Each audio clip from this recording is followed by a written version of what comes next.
중국 여성 신체 국유화. 아직 성공한 나라 없는 저출산 더 탈출 가능할까라는 소식을 전해드리겠습니다. 아이를 낳을지 안 낳을지, 낳는다면 몇 명을 낳을지.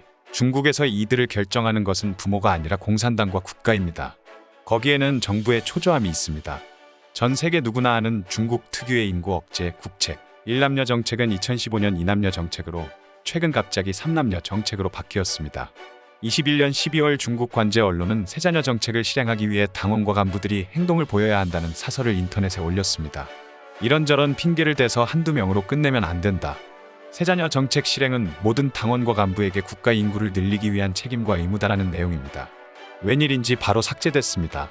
1979년 중국 정부는 한 쌍의 부부가 아이 하나만 낳는 국책을 실행하기 시작했습니다. 계획경제로 생긴 자본이나 자원, 물자의 부족을 인구 억제로 완화시키는 것이 목적이었습니다. 인구의 급증은 확실히 억제할 수 있었지만 급속한 사회의 고령화와 일손 부족에 의한 인건비 상승도 불렀습니다. 중국 국가통계국의 21년도 데이터에 따르면 지금의 중국은 60세 이상 인구가 2억 6,400만 명으로 전체 인구의 18.7%를 차지합니다. 2035년이 되면 4억 2천만 명에 이릅니다. 양아박노, 아이를 키우는 것은 노후를 대비하기 위해는 농경사회에 산 중국인의 뿌리 깊은 전통적 관념입니다. 그래서 과거 한 자녀 정책을 밀고 나갈 때 정부는 하나만 낳으면 되고 노후 생활은 정부가 돌보겠다고 약속했습니다. 그러나 그것은 말뿐이었으며 연금도 의료보험도 불충분합니다. 자녀 양육 비용도 치솟고 자식을 원하지 않는 젊은 부부도 계속 늘고 있습니다. 2020년 중국의 출산 정년기 여성 합계 출산율은 겨우 1.3. 중국은 저출산율의 함정에 벌써 빠져 있습니다. 중국 정부가 서둘러 세자녀 정책을 추진하는 것은 그 때문입니다. 한자녀 정책 시절에 한 명 이상 낳았을 경우 고액의 벌금이나 정직 처분, 승진 보류 같은 벌을 받아야 했듯이 정부가 강제 수단을 쓸 가능성은 충분합니다. 아이를 낳을까 말까, 그리고 아이의 수는 부모가 아닌 당과 나라가 결정한다. 시진핑 국가주석이 전 과정의 민주라고 호소하는 사회주의 국가 중국에서 여성의 자궁은 어머니가 아닌 나라와 당에 속해 있습니다.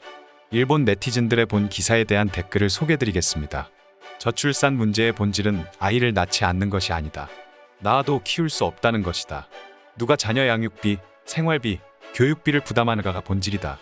부유층에 태어나 그러한 고생을 모르는 패거리들은 거기서 문제의 본질을 잘못 파악하고 있다. 이건 중국만의 이야기는 아니라고 생각하지만 애국심 같은 것도 그렇다. 자연의 흐름 같은 것으로 싹트거나 하는데 뭐든지 나라가 유도하거나 강제적으로 하는 것은 큰 실수다. 조이면 조를수록 반발하며 반란만 커질 뿐이다. 무섭지만 중국다운 사고방식이다. 저출산의 본질을 근거로 하고 있지 않기 때문에 해결할 수 없을 것이다. 중국의 경제 발전에는 미국과 일본의 기술 자금 원조나 중국 기업의 국가가 자급을 지원한 배경이 있다. 하지만 그것만으로 경제 성장한다면 고생스럽지 않을 것이다. 경제 성장기에 인재를 대량으로 확보할 수 있었다는 요소도 크다. 1970년대에 한 자녀 정책이 시작되고 곧 한 자녀끼리 가정을 만드는 시대가 찾아왔다. 이때는 한 손자에게 부모와 부모님 각각의 부모, 아울러 세 세대의 어른이 자원을 집중한다. 복지나 교육 원조가 덜 발달된 중국에서 한 어린이가 6명의 어른에게 극진한 원조를 받아 우수한 인재를 만들어 국가 발전에 기여한 것이다.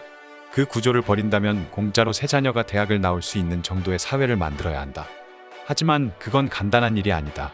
빈곤한 나라에서 반대로 다산인 것은 아이를 노동력으로 기대하는 측면이 있기 때문일 것이다. 그래서 저출산의 흐름을 막기 위해 현재보다 낮은 나이에 근로를 할 수 있다면 달라질 수 있다. 저연령부터 근로라면 교육비도 그만큼 줄어든다. 그러나 고학력 쪽으로 부는 모이기 때문에 격차는 더욱 확대되겠지만 오늘 준비한 소식은 여기까지입니다. 끝까지 시청해 주셔서 감사합니다.